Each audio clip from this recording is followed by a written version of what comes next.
السلام علیکم۔ تو کیسے ہیں میرے یوٹیوب فیملی ممبر؟ امید کرتا ہوں سب خیر خیریت سے ہوں گے۔ جو لوگ بیمار ہیں ہاسپٹل میں، اپنے گھروں میں، اللہ پاک سے دعا ہے اللہ پاک انہیں صحت و تندرستی والی زندگی عطا فرمائے۔ تو آج کی ویڈیو سٹارٹ کرتے ہیں۔ آج ہم جس ٹاپک پر بات کریں گے وہ ہے حضرت اسماعیل علیہ السلام اور خانہ کعبہ کی تعمیر۔ ویڈیو میں آگے بڑھنے سے پہلے نئے ناظرین سے درخواست کی جاتی ہے، جس نے ہمارے عالیان اسلامک آفیشیل چینل کو سبسکرائب نہیں کیا تو مہربانی کر کے ہمارے چینل کو سبسکرائب کر دیں اور بیل آئیکن کو لازمی پریس کریں تاکہ آنے والی ہر نئی ویڈیو ان تک ضرور پہنچے۔ ستارہ پرستوں نے ستاروں کے نام پر شوالے اور مندر بنا رکھے تھے۔ حضرت ابراہیم علیہ السلام نے ستاروں کے خالق اور تمام کائنات کے پروردگار خدا واحد کے نام پر مسجدیں بنانی شروع کیں۔ پھر اپنے فرزند حضرت اسماعیل علیہ السلام کو ساتھ لیا اور اس مقام پر خانہ خدا کی تعمیر کی جہاں سب سے پہلے انسان حضرت آدم علیہ السلام نے خدا کا گھر بنایا تھا، جس کو کعبہ کہا جاتا ہے۔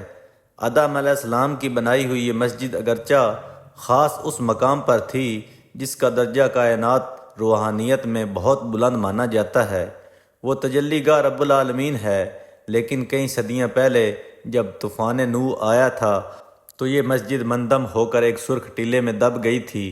حضرت ابراہیم علیہ السلام نے ٹیلے کو کاٹ کر یہ بنیادیں برآمد کیں اور ان پر خانہ کعبہ تعمیر کیا۔ حضرت ابراہیم علیہ السلام جب یہ تعمیر کر رہے تھے تو ساتھ ساتھ اپنے رب اور مالک کی بارگاہ میں گڑ گڑا کر یہ دعا بھی کر رہے تھے، اے ہمارے رب، ہماری یہ خدمت قبول فرما۔ خداوند تو دعائیں سنتا ہے، تو سب باتوں کو بھی جانتا ہے، سب کے دلوں کا حال تجھے معلوم ہے۔ اے ہمارے رب، ہمیں اپنا حکم بردار بنا اور اپنی اولاد میں بھی ایک امت پیدا کر جو تیری فرما بردار ہو۔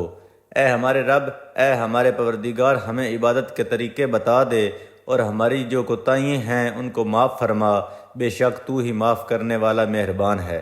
اے ہمارے رب، ہماری اولاد نسل میں ایسا رسول پیدا کر جو انہی کے خاندان اور نسل کا ہو، جو ان کے سامنے تیری آیاتیں پڑھے اور ان کو سکھائے، کتاب اور حکمت، دانش اور بصیرت کی باتیں، اور ان کو سنوارے، دیندار، مذہب اور با اخلاق بنائے۔ تو ہی ہے غالب اور زبردست حکمت والا۔ حضرت ابراہیم علیہ السلام حضرت اسماعیل علیہ السلام کو بچپن ہی میں یہاں لے آئے تھے۔ حضرت ہاجرہ ساتھ تھیں۔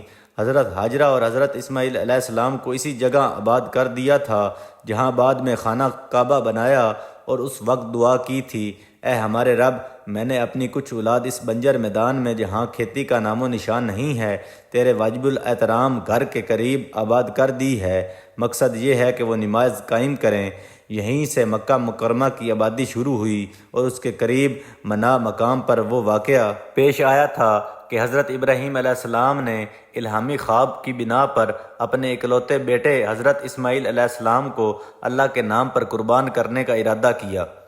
باپ اور بیٹے دونوں نے آنکھیں بند کر کے ان کے اوپر پٹیاں کس لیں کہ فطری محبت کی تڑپ ہچکچاہٹ نہ پیدا کرے۔ بیٹا بخوشی راہ خدا میں قربان ہونے کے لیے لیٹ گیا اور باپ نے گلی پر چھری چلائی، مگر جب اپنی قربانی کو دیکھنے کے لیے آنکھوں سے پٹی کھولی تو قربان ہونے والا بیٹا الگ کھڑا تھا، سامنے ایک ذبح شدہ دمبا تھا، اور یہ بشارت سنائی جا رہی تھی کہ یہ بہت بڑا امتحان تھا جس میں تم دونوں کامیاب ہوئے۔ تم پر ہمیشہ ہمیشہ سلام ہو، جو نیکوکار ہوتے ہیں ہم ان کو ایسا ہی بدلہ دیا کرتے ہیں۔ اللہ پاک سے دعا ہے اللہ پاک سمجھنے کی اور عمل کی توفیق عطا فرمائے۔ تو ملتے ہیں نیکسٹ ویڈیو میں، تب تک اللہ حافظ۔